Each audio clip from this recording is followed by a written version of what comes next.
জীর্ণ শীর্ণ দেহ কিন্তু অনেক খাইতে পারে। আসসালামু আলাইকুম, this is Shamim Howlader and আজকে আমরা যাচ্ছি ফেনীতে।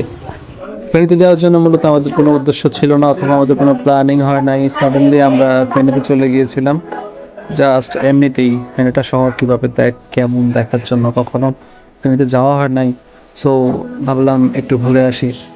তো ফেনীতে যাওয়ার জন্য মূলত আমাদেরকে 3 ঘন্টার মতো সময় লাগছে আমাদের। প্রায় এখানে 100 কিলোমিটারের মতো রাস্তা রায়পুর থেকে। আমরা 2টা বাইক, 4টা বন্ধু ফেনীর উদ্দেশ্যে রওনা দিলাম। খুব সুন্দরভাবে আমরা বাইক রাইড করতেছি সব সময়। সো ভাবলাম ঘুরে আসি, সমস্যা কি, এমনিতে তো অনেক সময় অন্যদিকে যাই, বাট ফেনীতে যাওয়া হয় না। সো আমরা ফেনীতে চলে গেলাম শেষ পর্যন্ত। ফেনীতে যাওয়ার জন্য মূলত রায়পুর থেকে লক্ষ্মীপুর যাওয়া লাগে ফার্স্ট, তারপরে হচ্ছে আপনার চন্দ্রগঞ্জ যাওয়া লাগে, তারপরে চৌমনি, কাবিলপুর, মোল্লারঘাট বাজার, মণিবাজার, মহিপাল থেকে অল্প একটু সামনেই ফেনী সদর। তো যাই হোক, আমরা আস্তে আস্তে করে ফেনীর দিকে আগাচ্ছি। আর রাস্তায় আমাদের সাথে বিশাল বিশাল অনেকগুলা ঘটনা ঘটে যায়, যেগুলো আসলে ওইভাবে ডিসক্রাইব করে বলাও পসিবল না। কারণ আর হচ্ছে এই যে দেখেন, সুপার পাওয়ার নিয়ে হাঁটে রাস্তার মাঝখান দিয়ে, দেখছেন। আর এই দিক দিয়ে রাস্তা যাওয়ার সময় ডাবল লেনের রাস্তা হওয়া সত্ত্বেও কিন্তু ড্রাইভার এবং কোনো ড্রাইভারের মধ্যে ডিসেন্ট জিনিসটা আমি দেখি নাই, যে ভালোভাবে ড্রাইভ করে অথবা এমন কিছু।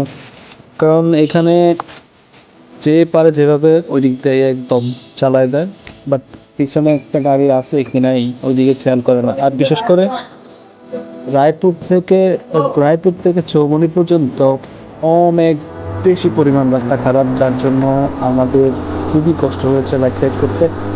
শুধু রাস্তা খারাপ বললে ভুল হবে, এটা হচ্ছে খুব অত্যন্ত বেশি খারাপ একটা বাইকের জন্য আদর্শ রাস্তা। ওই রাস্তাটা কখনো হতেই পারে না। কোনো একটা বাইক লাভার যদি ওই বাইক দিয়ে যায়, ওই রাস্তা দিয়ে যায় তার শখের বাইকটা নিয়ে, সে আর রিটার্ন করতে চাইবে না, তার বাইকই নষ্ট হয়ে যাবে, এরকম একটা রাস্তা। তো যাই হোক, সব কিছু আমরা শেষ করে টোরে, কত কষ্ট সব কিছু আমরা সয়ে টয়ে আমরা আস্তে আস্তে রওনা দিয়ে দিয়েছি। কিন্তু যখন আমরা তেহমনির রাস্তার হাইওয়েতে ছিলাম, তখন একটা জিনিস ফলো করলাম হাইওয়ের মধ্যে। রাস্তার মাঝখানে ডাবল লেন রাস্তাটা, কিন্তু রাস্তার মাঝ বরাবরই অনেক, মানে একটু পর 1 কিলোমিটার গেলেই কাটা, 1 কিলোমিটার গেলেই কাটা, 1 কিলোমিটার গেলেই কাটা। তো এই রাস্তাগুলোতে এত হাই স্পিড থাকা সত্ত্বেও কিন্তু আপনার বিভিন্ন গাড়ি পাশাপাশি এই দিকে মোস্তা ঘুরায় দেয়, ইউটার্ন নিয়ে নেয়। সো এখানে খুবই ঝামেলা হয়ে গেছিলো আমাদের। আর বিশেষ করে আমাদের আশেপাশে কিছু বাইক ছিল যারা হয়তো ওখানে লোকাল, বাট তারা আমাদের সাথে রেস করতেছিল, এই হচ্ছে সমস্যা। তো সব কিছু শেষ করে ফেনী শহরে ঢুকে পড়লাম। ফেনী শহরে ঢোকার পরে আমরা যা খোঁজ করতেছিলাম যে কাচ্চি ডাইনটা কোথায়।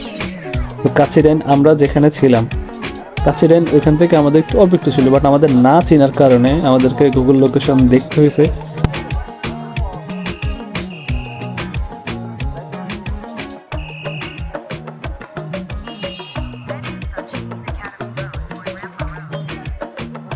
ফেনীতে সব ভালো লাগার মাঝেও কিছু খারাপ লাগা ছিল, সেটা হচ্ছে বিশৃঙ্খলা। গাড়ির ড্রাইভারদের মধ্যে কখনোই কোনো বিশৃঙ্খলা ছিল না।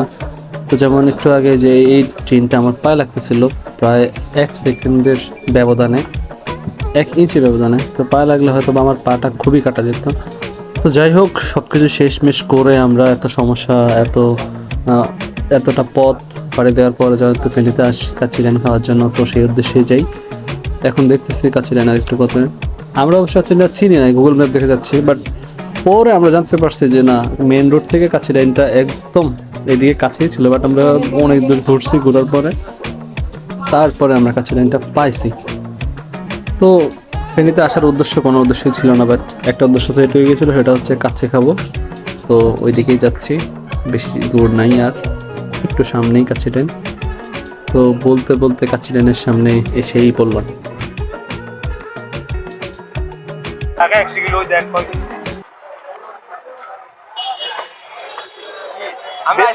বেশি না তো, আমরা যা আসি এইরকম 100 কিলো আইছি এবারে, আমার একটা মিটার তো পুরো ইয়া করা। আরে আমরা কোন জায়গায় বসছিলাম ওখান থেকে 46 কিলোমিটার বেটা আমরা হুবসে মনে বইছি তাইলে এটি খোলা কি যে এখন বুঝলে না না না আমরা ভিতরে খুলি ওই বইয়া একদম খুলে উপরে উপরে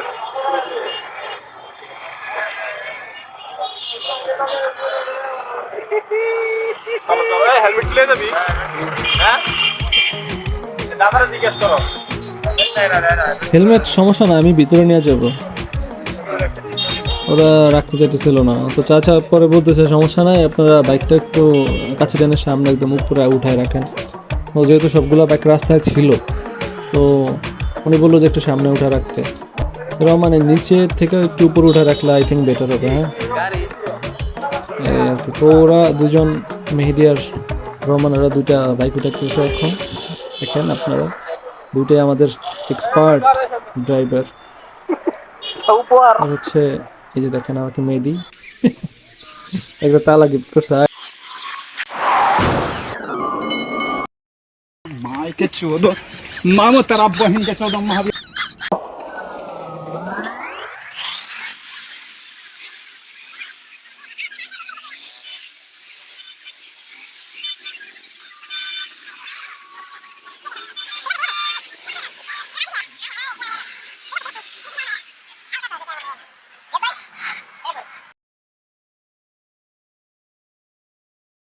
পার্কিং শেষ করে আমরা ওয়াশরুমে চলে আসছি, কারণ আমাদের হাতে পায়ে, জ্যাকেটে, চুলে, জুতা একদম সব কিছু বালিতে একদম পরিপূর্ণ ছিল।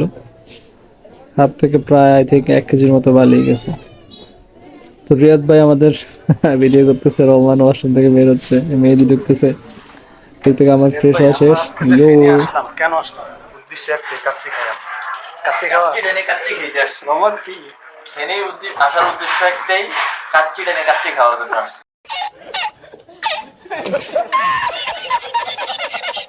আমরা এখন ফ্রেশ হইতেছি দীর্ঘ প্রায় 100 কিলোমিটার রাস্তা আসার পরে।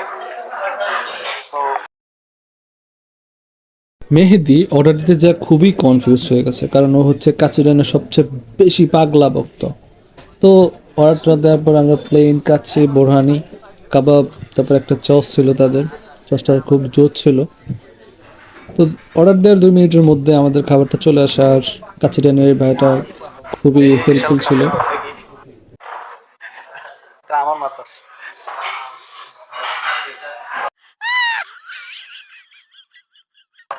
আমাদের 2 বিশাল খাদক এই যে দেখেন, জীর্ণ শীর্ণ দেহ, জীর্ণ শীর্ণ দেহ, কিন্তু অনেক খাইতে পারে।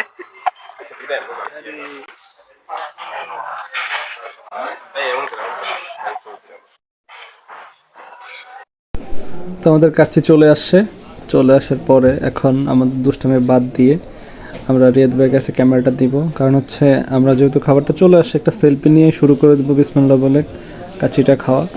তো সেলফি নেওয়ার জন্য আমি ফোন দেখতেছি, আর এদিকে ভাইটা বোরহানি নিয়ে আসছে, এই যে সবাইকে দিতেছে। আর মেহেদি টর্চ হইতেছে না খাওয়ার জন্য। তো বোরহানিটা দেওয়ার পরে আমরা একটা সেলফি নিই। সেলফি নেওয়ার পরে হচ্ছে রিয়াদ ভাই ক্যামেরাটা, আমার মাউন্ট ক্যামেরাটা একদম নিচে রাখে, যেটাতে খাবার, বোরহানি এবং আমাকে আর ব্যাকগ্রাউন্ডটা খুবই সুন্দর লাগতেছিল। তো এই সামনের গ্লাসটা, মেহেদির মানি ব্যাগটা, এখানেও একটা ভাইব ছিল।